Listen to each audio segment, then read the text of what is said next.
Welcome to the Fathering Strong podcast, dedicated to empowering fathers to build stronger families and communities.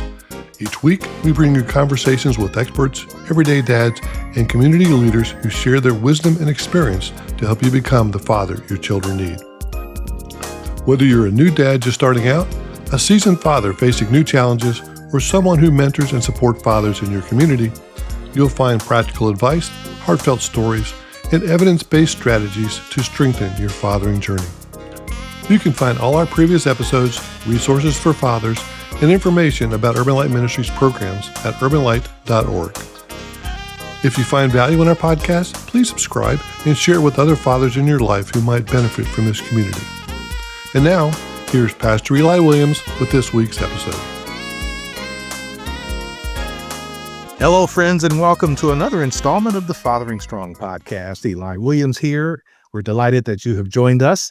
And we have with us today our guest, Robert McKinney, or Rob McKinney. He is... How you doing, Eli? Yeah, I'm fantastic. I'm doing better now that you're here. Thank you for joining us today. Appreciate it. Thanks for having me. Yes, sir. Absolutely. All right, so let's get started, as we normally do, by asking you, Rob, about your fatherhood experiences, beginning with life in the McKinney household and little Rob. So what was your little Rob? What was your growing up like, and particularly, how was your relationship with your father? Well, I was fortunate. I grew up at home. I had an older brother and an older sister. I was the youngest, and grew up with Mike and Bobby McKinney. My dad, he came to know the Lord when I was 3 years old. So I got a front row seat of watching a man learn what it was like to follow Jesus and parent. So his first time going to church, I escaped the nursery and took off, headed out of there. They couldn't find me.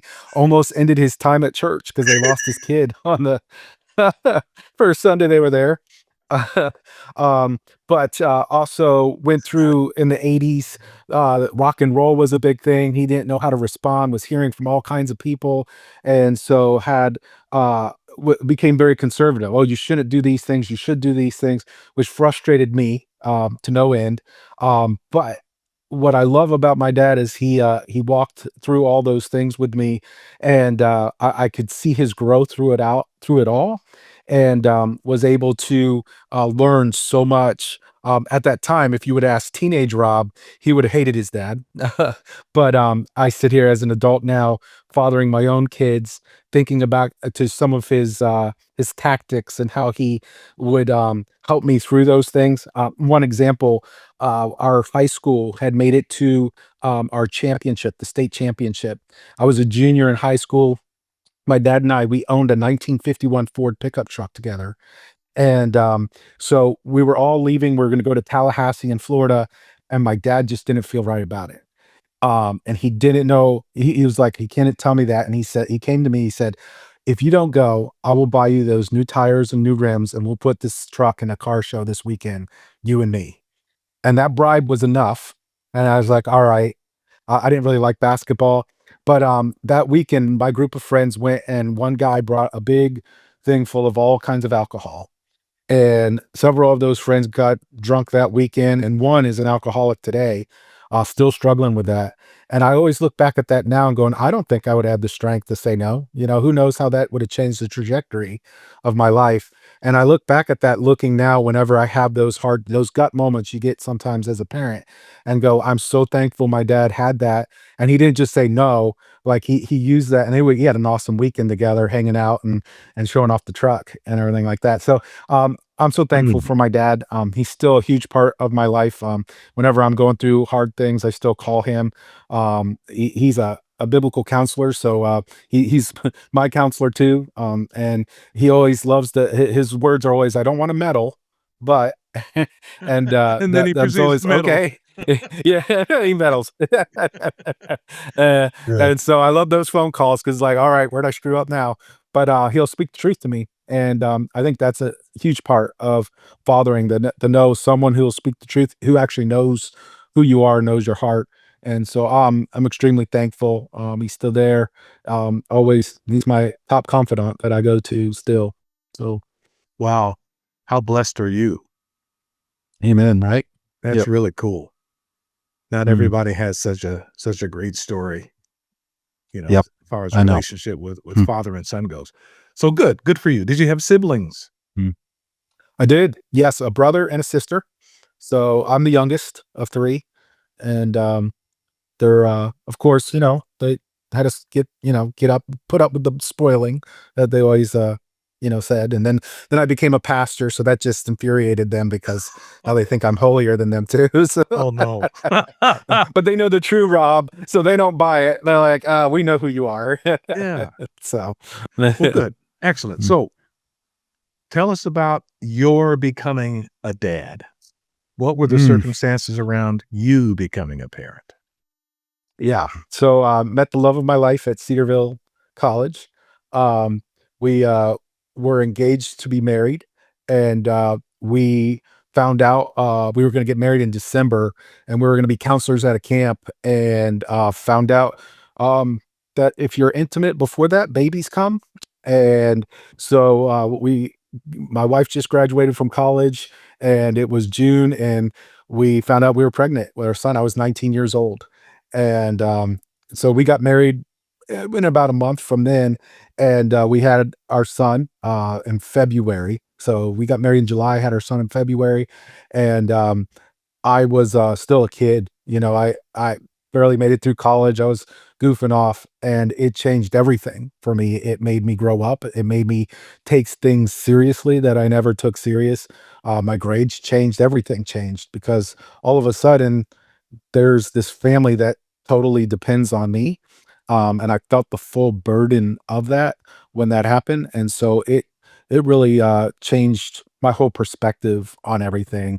And so I look at that. That's when my life truly changed, and also made my faith a lot stronger. Because I realized then that's not something you play around with, especially when people are looking to you. And so, there was a lot of things I had dreams, but they weren't serious until I became that father, and realized just how much I didn't want to mess up someone else. I always had a heart to help people, but that's when it first became real, was with my son. Um, So what was your first emotion, or I should say, what was the dominant mm. emotion when you realized you were going to be a dad? I guess fear. Oh no. Um, I remember we found out, and then we were working at a camp, and our plan was we were going to go back and finish the summer at the camp, and then we were going to both be paid, I think, like $3,000, and we were going to take that and we were going to take off. We were going to go to California. That way we wouldn't have to tell our parents, and we just have this baby, and I was going to be an actor. That was the plan. And, we were getting back from a funeral. My great-grandmother had passed away, and my wife left her shoes in my parents' car when they dropped us off at the airport. So they called the camp to tell them, "Don't buy another shoes, we'll ship them to you," and the camp said they aren't back, and they panicked, and so they got on a plane. And so by the time we made it back to the camp late to fulfill our plan of making $3,000, my parents had touched down and were on their way. And so god god rescued us from some, because like we didn't even think about we're going to need vitamins, doctors, all kinds of things with having a baby. We were just young and panicking. Yeah. And again, my father really said, "Stop, let's think this through. You're a little ahead, but let's just calm down and really think things through." And it helped put me back on the right trajectory, that okay, what's the main importance? What's the priorities? Probably having my wife work at a summer camp with a bunch of kids for 3 months is not the smartest idea. Right. And so they helped walk us through all those things, and I'm so thankful for that. But as soon as you go through all those, how do you get through step A, B, C, D? um, it was exciting to think about. But the truth of it, the first moment was, oh no, we need to run. So it I guess was also some shame as well. Growing up in a Christian home and in that kind of church background, that was kind of the stigma back then of you don't get pregnant outside of marriage, and if you do, you keep it quiet, and it's very hard to keep quiet. So, Yeah. yeah. So, yeah, I could understand the fear. Yeah. Mm. But you got over that. And so Yep, now, did. what is your greatest joy at being a parent? Mm. I know there's lots of joy, but what is the one thing that you would Yeah. say this is number one? I think this word, advocate. I love standing in the gap and fighting for my kids. And that's come out in so many ways. I'm also I've adopted 5 children, so I've honed in on that skill, and I've also been a guardian ad litem for hundreds of foster kids. And so I love to advocate for those who are weaker and don't have a voice. And but especially my children. It's crazy how many people want to influence our kids.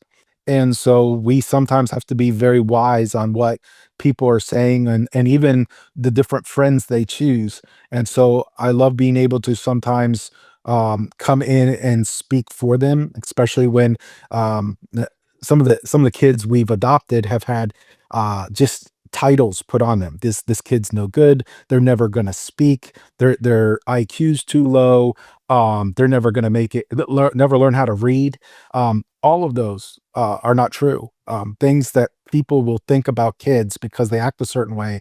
When there's a family that loved them and there's someone to fight for them, it blows all those statistics of what psychology and all those other things out of the water.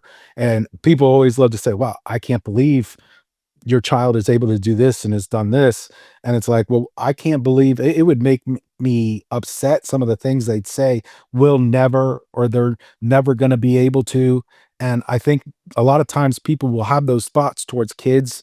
And when they become your family and your kids, your own children, and they have those thoughts, it offends me. So it makes me, let's go. Like, let's go to the mat. Let's talk this out. You've put them on this level. How can we get them to this next level? And so there's lots of schools and school psychologists who've gotten annoyed with me in the past, but I look at what Jesus does, where he's advocating for me all the time. So I learned from him. And but even my own biological children, they needed that. And even now they're adults. My oldest 28 and my youngest biological is 20. And still, it's like, okay, they're still learning the things in life, how to do taxes, how to do this, and to walk through that and help them be a help and there, being present is so important. And I think that's where I get the most joy when my 22-year-old's getting ready to get her first apartment. And it's like, okay, here's these steps. And she keeps calling, Daddy, how do I handle this? What do I fill out on the application? And it's exciting to see she's going to get her first place. I'm a part of that. And it's like she's grown up now. She's got her own, she graduated college, has her own place, just did her first year of teaching, and it's exciting to see, hey, she's making it. A lot of people don't struggle with adulthood, and she's doing it. But to be there and help her and hold her hand through it, that brings me a lot of joy. So So you've got a 22-year-old daughter. What are yes. the genders and ages of the others? Oh, okay. You ready? I have 8 Yep. kids. Yep. So I have a 28-year-old This is son. a He's my test. oldest. This is a test. All right, I got this. 28-year-old male. 22-year-old daughter, a 20-year-old daughter who's getting married on the 19th of July. So I'll soon have another son too. Okay, where am I? 18-year-old daughter, 16-year-old son, a 10-year-old son, a 9-year-old daughter, and a 6-year-old son. Is that 8? Did I make it? I think I got them 1, all. 2, 3, 4, 5, 6, 7, 8. Yep. So the Gotcha. youngest you said is the youngest is a female. Did I hear that right? No, male. He's 8-year-old is a 6. male. Yeah. Okay, so you got male, male, male, 6. male, female, female, female, male. You got quite the crew there. We do. We One do. more, Yep. you could field a baseball team. Yeah. Well, I'll get that one more on the 19th, Eli, so I'll have the What? full team. Okay, tell me about that. Oh, my daughter's getting married on July 19th. Okay. So, I'll have a new son. I'm Yeah. excited about that. The son-in-law, but I call him my son, and Yeah, yeah. so there's 9. So, yep. Wow. That's the first one of my kids getting married, so excited about that and Yeah, going through yeah. that process. Are they So are they local to you now? We'll talk about that because you yeah. fairly recently moved to a new community, which is, where you are Yes. now. And you had Yep. yeah, and so let's talk about that a little bit, what that was like. Okay. Um, so where is your daughter who's about to have a child? Where is she? She's getting married, Oh, she's getting on married. July. So you're just Yes. planning ahead about Yeah. So the I grandfather consider the thing. man she's marrying my son. Got I it. know he's my son-in-law, so that's the Oh, ninth one. That's the now ninth I one. got So, you. I got you. yeah, Yeah. yeah. So That doesn't even they'll be count the living grandchildren that inevitably are th coming along. that might come, absolutely, then we're gonna be really grown. Yeah. So, they live in Greene County. They'll be living in Greene County once they're married, Here so in yeah, they're Ohio. pretty local. Yeah, here in Okay. Ohio. So, yep, So those of you yep, who are and then not local, I am in Springfield, which is mhm, Clark County, and Greene County is yep, adjacent. So yes. talk a little bit about the transition from your former location. You were a pastor, Yes, sir. and your family moved here to Ohio. What was that like? Yeah. So I was a pastor in Southern Ohio, and I've been there 13 years. And in that process, that's when we got into foster care and adoption, and we adopted 5 children, and all of them come from different backgrounds, different traumatic backgrounds.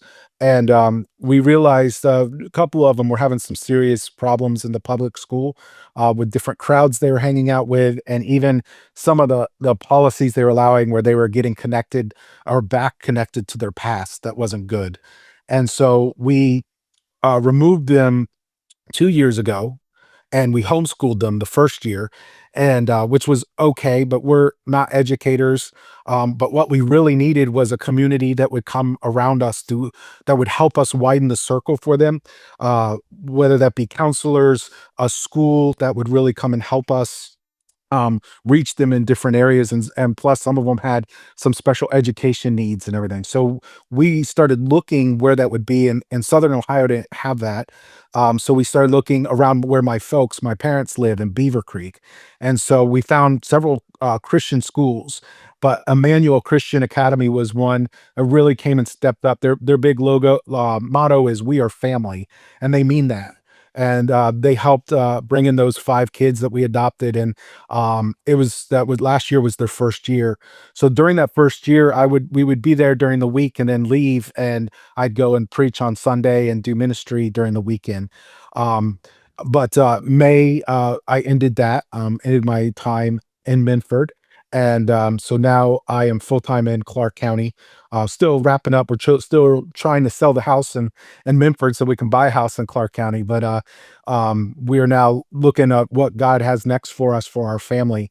But the moving over to Clark County was just a wonderful experience. We really God answered that through a church we found that really came up and helped us with the kids. They had a youth group and children's ministry to help with the kids.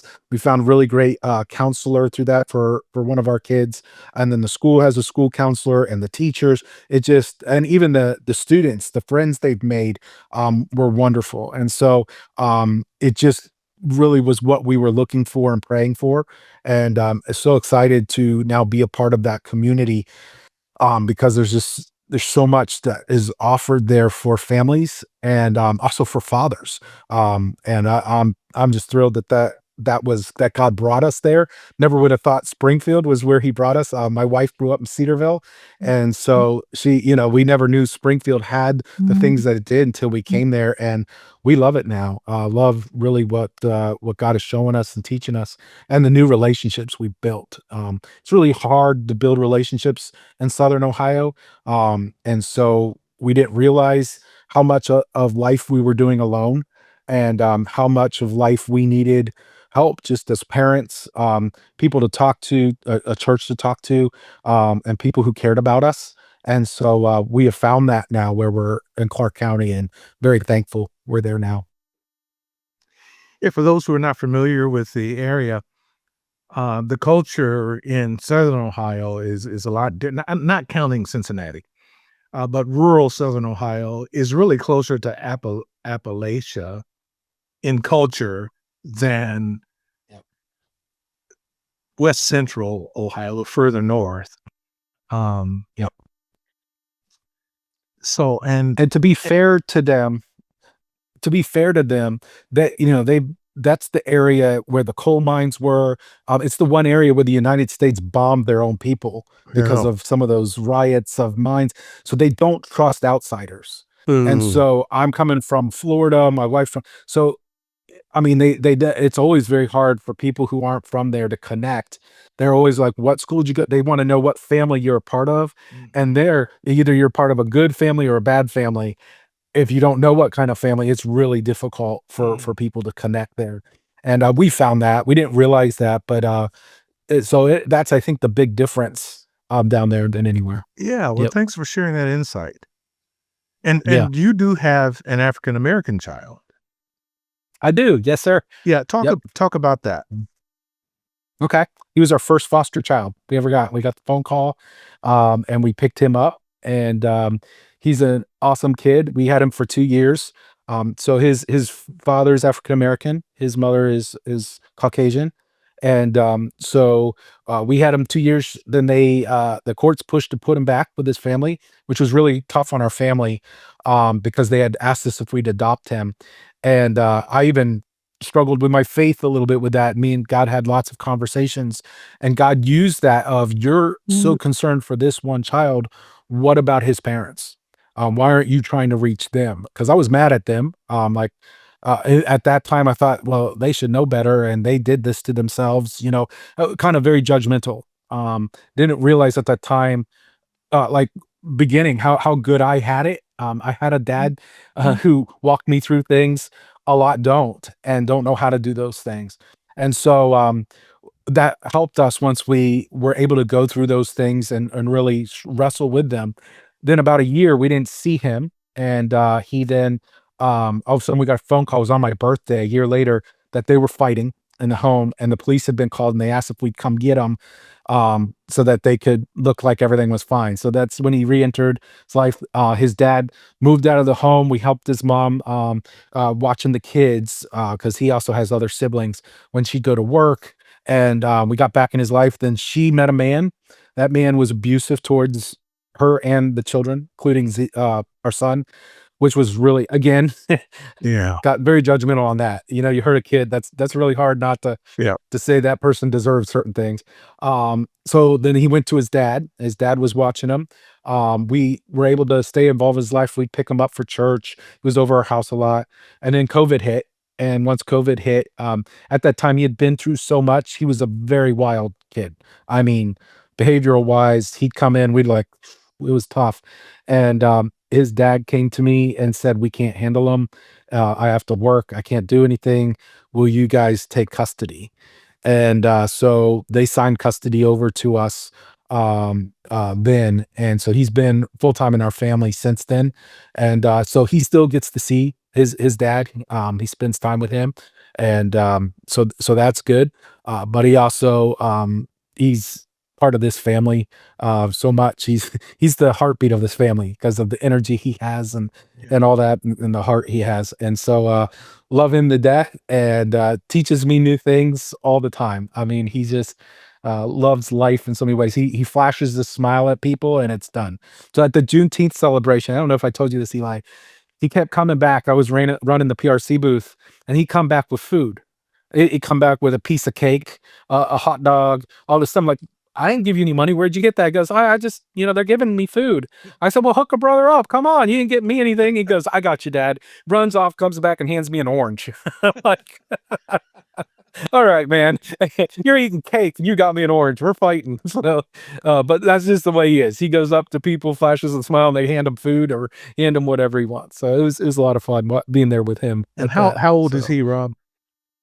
he's the 10-year-old. He's the 10-year-old. Okay, yes. And I did Yep. meet him. What Mhm. a cute kid. Yep. Very, very, very how shall I say? Charismatic. Is that Yeah. the right name? Yeah. The right word? Yep. Yeah. Yeah. Yep. Good kid. Mhm.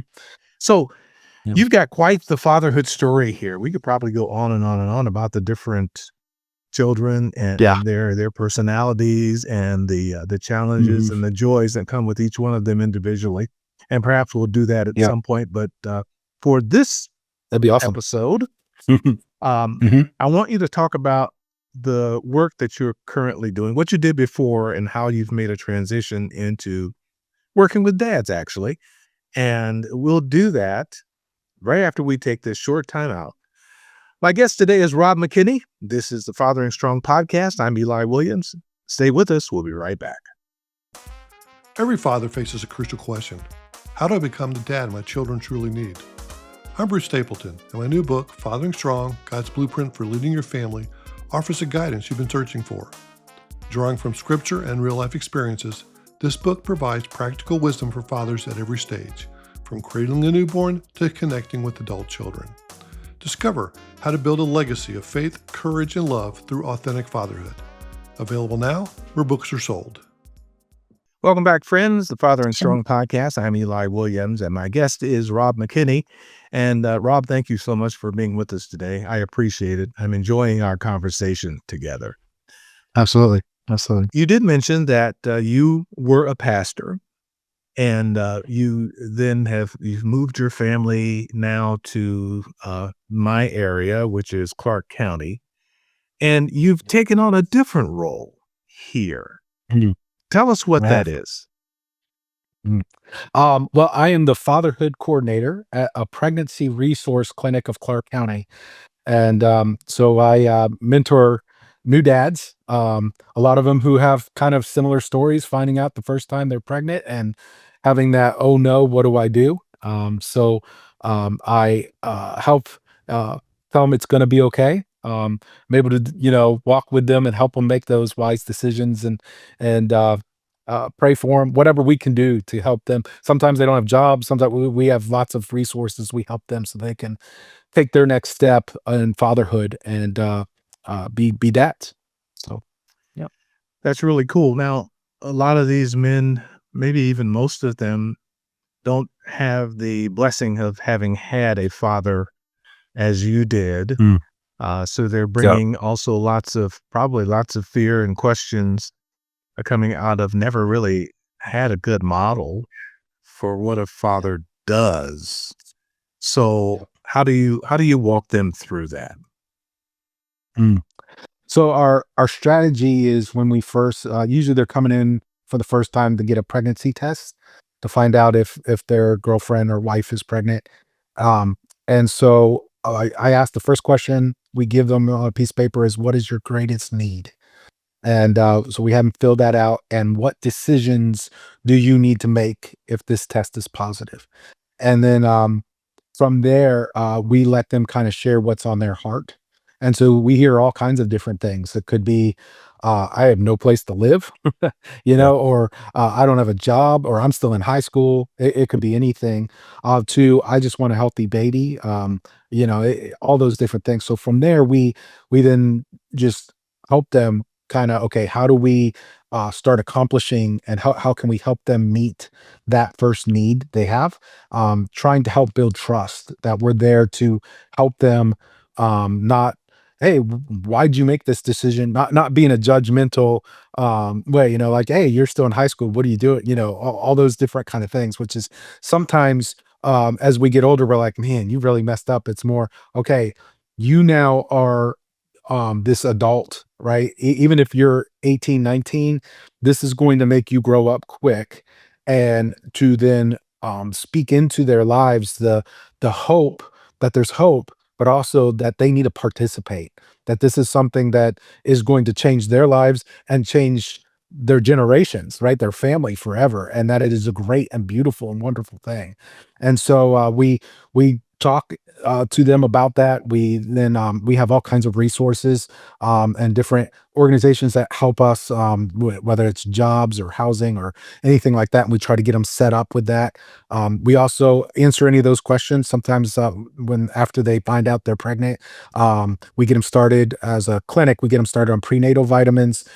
We help them give the pregnancy proof so they can get health insurance if they need that, get them set up with an OBGYN, any of those things they need. We're working with them both. We also do the first ultrasound, so they'll be able to see their child by the time it's 6 weeks to make sure it's a healthy pregnancy and the pregnancy is viable.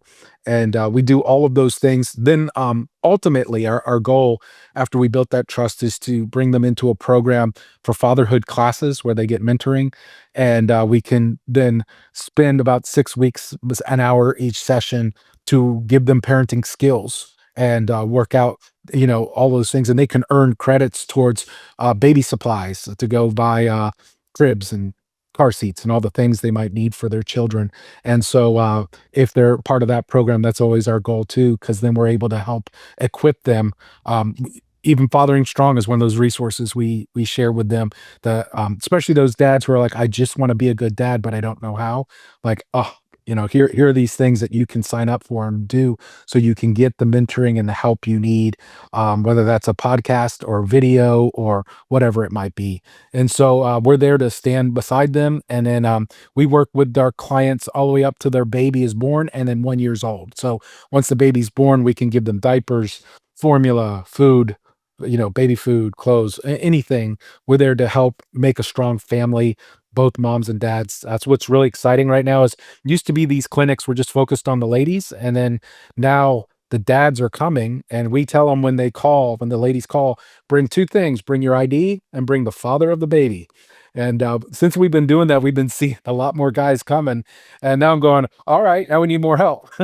we need Yeah. we need guys to make sure we're there to meet with them and love on these guys. So it's pretty Well, cool. that's one of Pretty cool the experience. best developments that I've witnessed since going into the fatherhood lane, the fatherhood work that we've been doing now for a couple of decades. I remember when it was all about the women and Yeah. it was all about the mothers, and the fathers were a second thought or a never thought.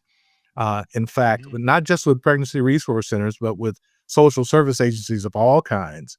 The father Yep. was treated as though he didn't even exist, and Yep. were made to feel uh, that they weren't important, Mhm. and therefore that was just contributing to this fatherlessness that we've experienced in our society, not just our society, but globally, and has led to such problems in our society. So when PRC, stepped up and said, no, no, these fatherhood people are right. We have got to reach Mhm. out to the dads as well and make sure that early on, I mean, even before that Yes. child is born, that father is being included and Mhm. encouraged and Yep. equipped to be a part of that Mhm. child's life. So kudos to you and to the Yeah. pregnancy resource centers around the country. And I believe this is a national movement. I believe that that's Mhm. right. Yeah. Yeah, Yep. it's good to Yep. see. N We got lots of guys who are doing this in, both Greene and Clark County. So I'm still getting to know those different guys, but it's been exciting to talk to them and see those who have been in it for a little bit and see, how exciting this really is and how it's growing now. That's what's, I think, really neat, is how many men are coming into these places now. That didn't used to happen, and now we're seeing a lot more men coming in and wanting to see how can I be a part of this pregnancy.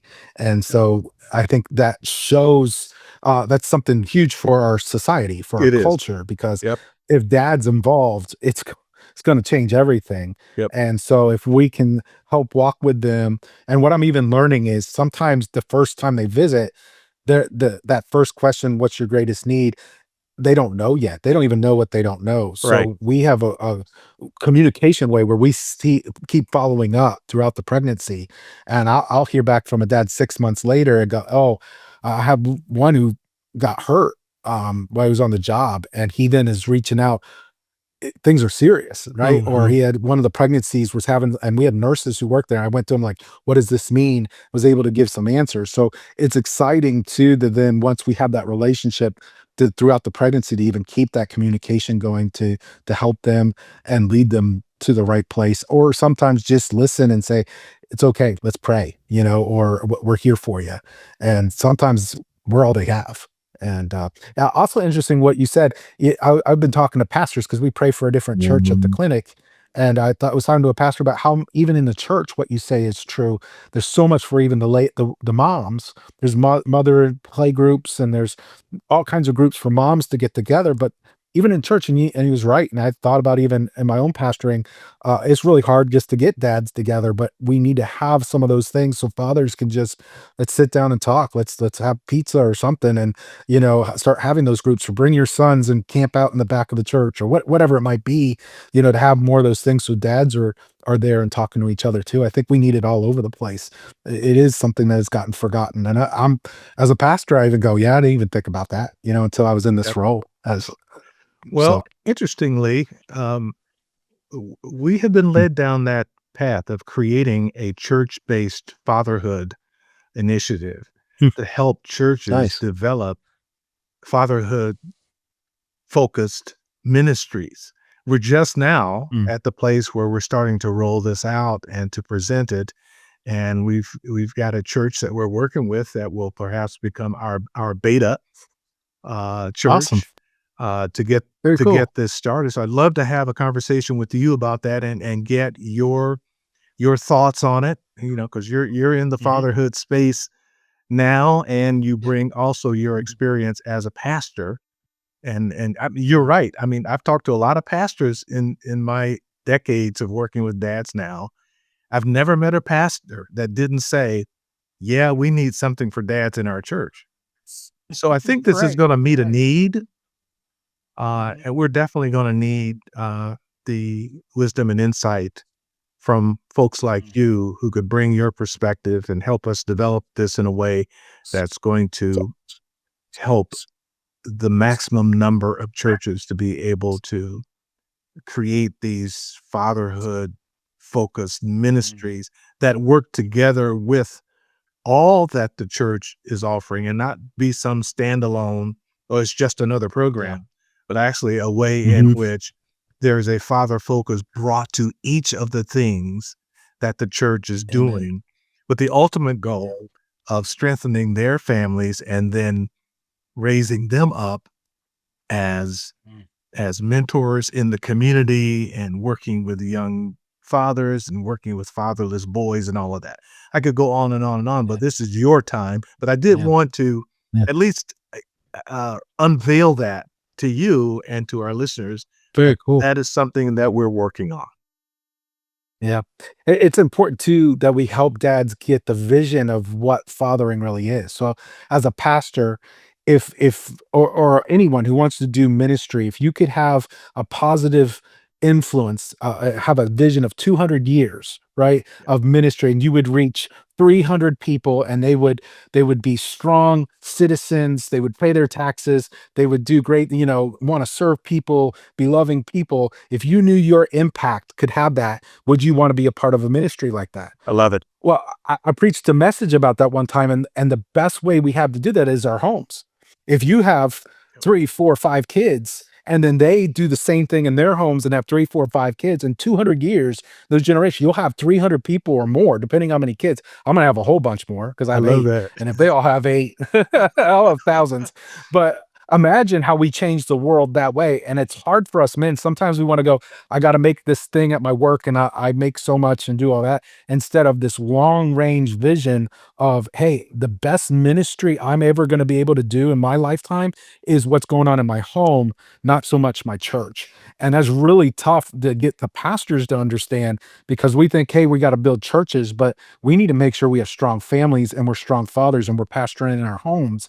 And if we could cast that vision, like like what you're wanting to do, and then we all stand with each other, man, we'll change the world. It might take 200 years, but that's what God's called us to do, You got to right? start So, sometime, right? amen. Yeah. Yep. So, So, and the thing I think will excite pastors, some of them, is that when you're raising up stronger men, they're probably going to be better givers and tithers. So hey. hello. Yep. So Yep. you got to get that Mm. in there, Yeah. right? Yeah. S- And it'll keep your church alive long too, because their sons and their daughters will get married and hopefully, if they stay in the area. So that's what keeps churches healthy. So, Absolutely. yeah. Absolutely. Yep. All right. Mm. So I want to now turn the page and talk about your long range vision for the work that you're doing with PRC. I mean, beyond, Mm. just what you individually are doing, but what do you see going forward as the impact of your work with fathers and others like you who are working with fathers connected with pregnancy resource centers? We're going to take our final time out and launch into that when we come back. This is the Fathering Strong podcast. I'm Eli Williams. My guest is Rob McKinney, and we'll continue our conversation right after this. Children benefit significantly from the presence of committed, loving, nurturing fathers. Strong fathers contribute to stable families and safe, healthy communities. Fathering Strong connects, engages, and empowers fathers. Join the fatherhood movement at fatheringstrong.com to discover a wealth of resources, from inspiring videos to informative articles and instructive courses. By subscribing to our resources, you're not just helping yourself, you're helping Fathering Strong provide these valuable tools to families in need. Visit fatheringstrong.com, download the app, and subscribe to our YouTube channel today. Together, let's build stronger families and communities.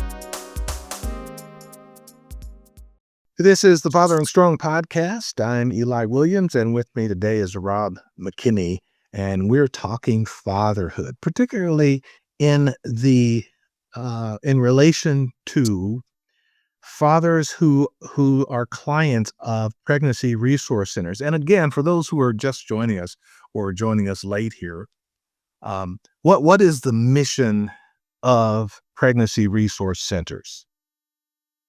Mm. Well, our mission is to um, help moms and dads, help the whole family see that there is abundant life to be had, and to reach the needs and share the resources of our community with new moms, new dads who are pregnant. And so we do that in all kinds of ways through our medical clinics with pregnancy tests, ultrasounds, and the different resources, but to really empower moms and dads, and to walk with them in whatever needs they might have to reach their greatest needs. So, So a mom suspects she might be pregnant, so she calls or she yeah. comes in for a pregnancy Mhm. test. That's the Yes. main driver, I would suspect. That's what Yep. brings the traffic, right? Yes. Okay. Mhm. So your hope is that she would also bring along the father, Correct. the potential father, right?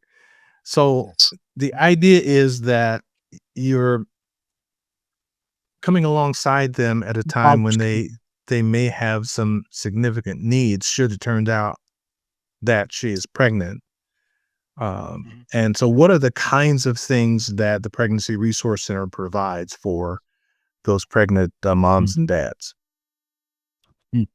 Well, I think we're off after we find out that they are pregnant. It's what are their plans, right? So we want to make sure they're educated.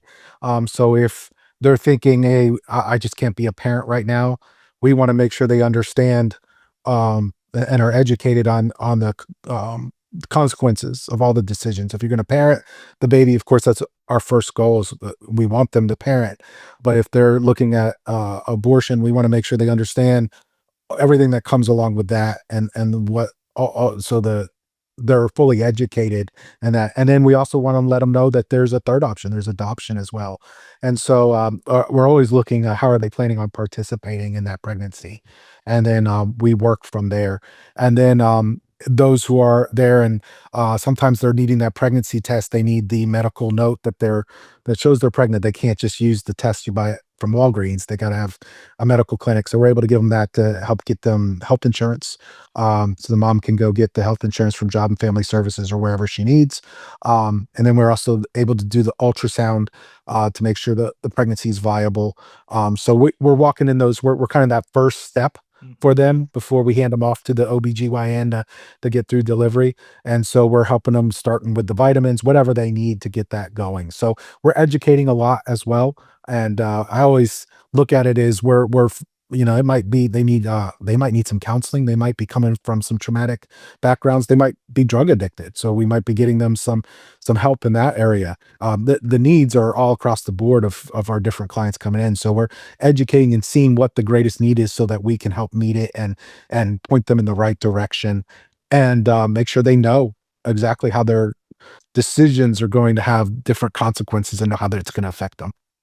Well, that's So, excellent. And you're having an ultrasound machine there is a really big thing because it makes a difference when that mom and or that father is considering abortion and then they see this image, right? That makes a difference, doesn't yeah. it?